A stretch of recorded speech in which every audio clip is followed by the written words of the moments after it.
আসসালামু আলাইকুম। মেহে কিচেনে আপনাদের ওয়েলকাম করছি। আজকে আমি মিষ্টি কুমড়ার শাক দিয়ে খুবই মজার একটি নাস্তার রেসিপি তৈরি করে দেখাবো।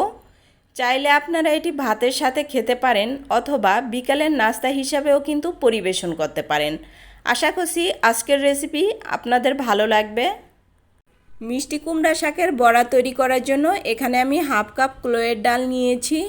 যতটুকু কলোয়ের ডাল নিয়েছি তার অর্ধেকটা মসুর ডাল নিব, অর্থাৎ এখানে নিয়ে নিচ্ছি 1/4 কাপ মসুর ডাল। এখন 2 প্রকার ডালের মধ্যে দিয়ে দিচ্ছি 1 টেবিল চামচ আতপ চাল। আতপ চাল দেওয়ার কারণে বড়াটা মুচমুচে হবে, খেতেও ভালো লাগবে। এরপর পর্যাপ্ত পরিমাণে পানি দিয়ে চাল ডাল খুব ভালোভাবে পরিষ্কার করে কয়েকবার পানি পাল্টিয়ে ধুয়ে নিব।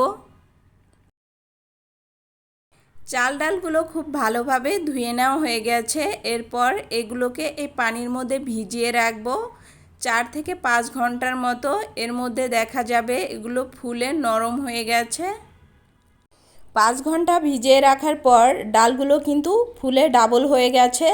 এখন এগুলোকে খুব ভালোভাবে আরও 2-1 বার ধুয়ে ব্যালেন্ড করে নিব। তবে আমি কিন্তু পানি ছাড়াই ব্যালেন্ড করব, পানি দিয়ে ব্যালেন্ড করা যাবে না। এই তো ডালগুলো ব্যালেন্ড করে নেওয়া হয়ে গেছে, এটাকে রেখে দিব একটা সাইডে। বড়া তৈরি করার জন্য এখানে আমি নিয়েছি আলু শাক, আর এই আলু শাকগুলো দিয়েই কিন্তু আজকে আমি আপনাদের বড়া তৈরি করে দেখাবো। এখান থেকে আমার যতটুকু আলু শাকের প্রয়োজন ঠিক ততটুকু আলু শাক নিয়ে প্রথম অবস্থায় ধুয়ে নিচ্ছি। ধুয়ে নেওয়ার জন্য এখানে পানি নিয়েছি। এরপর একটা একটা করে আলু শাক দিয়ে এগুলোকে ধুয়ে নিব। ধুয়ে নেওয়া হয়ে গেলে আলু শাকগুলোকে একটা টিস্যু পেপার দিয়ে মুছে নিচ্ছি, এতে করে আলু শাকের গায়ে থেকে পানি সরে যাবে।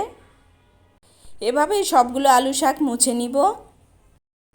আগে থেকে যে ডালটা ব্যালেন্ড করে রেখেছিলাম এর মধ্যে দিয়ে দিচ্ছি 1/2 টিস্পুন লাল মরিচের গুঁড়া, 1/4 টিস্পুন হলুদের গুঁড়া, স্বাদ মতো লবণ দিয়ে দিচ্ছি।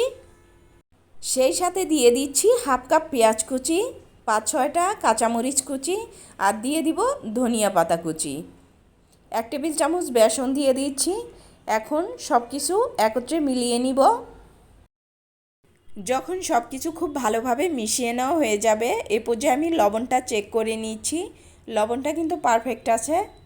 বড়ার ভাঁজটা দিয়ে নেওয়ার জন্য এখানে নিয়েছি একটা আলু পাতা, এর উপরে ডাল বাটাটা পাতলা করে দিয়ে দিচ্ছি। এরপর এক পাশ থেকে টেনে ডাল বাটার উপরে দিয়ে একটু চেপে দিচ্ছি, এর ওপরেও পাতলা করে ডাল বাটা দিয়ে দিব। 3 পাশ থেকেই আমি পাতাটা মুড়িয়ে নিচ্ছি এবং ডাল বাটা দিয়ে দিচ্ছি। আপনারা দেখে অবশ্য বুঝে নিচ্ছেন কাজটা আমি কিভাবে করছি।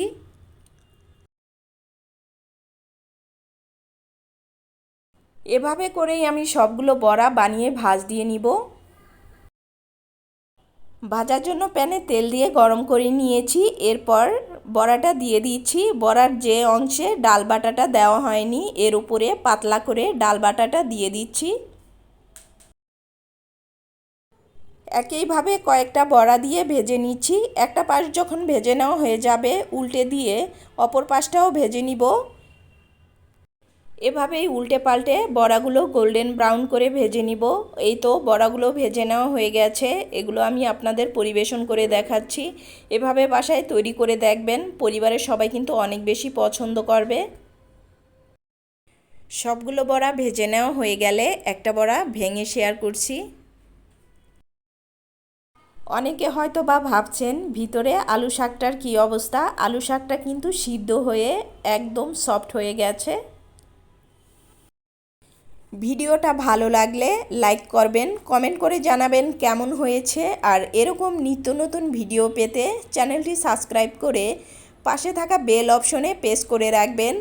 এতে করে পরবর্তীতে ভিডিও আপলোড করলে এর নোটিফিকেশন আপনাদের মোবাইলে চলে যাবে সবার আগে। আল্লাহ হাফেজ।